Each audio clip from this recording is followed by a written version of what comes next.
啊！呢個波落腳嘅話其實好清脆嘅，即係落腳就明顯鏟中波，但係之前就佢拉住件衫啊嘛，變咗會喐唔到啦，變咗成個人都話。咁所以都係一下犯規先啦嚇。周元德如果講喺麥加拉陣中，佢最有名氣嘅一個球員啊，級數啦、大賽經驗啦，都係零舍不同嘅。照計都係佢話晒事嘅啦嚇，佢係度晒步。有隊友步咗左手邊，但係都好大機會直射啦。點搞法先？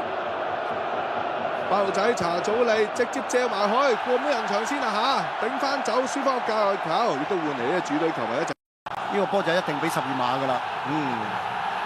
咁呢個就好大件事啊！卡斯侵犯法蘭道輸12碼，由今日藍獎隊長臂章嘅安永佳操刀得手啊！36分鐘，主場之利嘅港隊1-0領先啊嚇！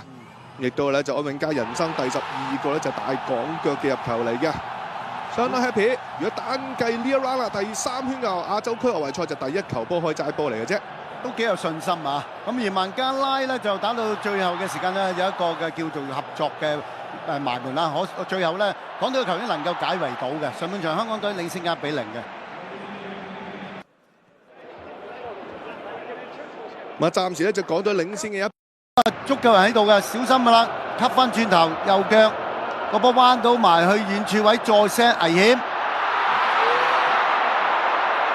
最後呢個波就俾佢搏到啊！咁樣 set 埋嚟，10號嘅拉基賀新嘅入波啊，慘啊！呢個波咧 set 埋嚟嘅時間亦都係夠快啊，佢起碼出腳。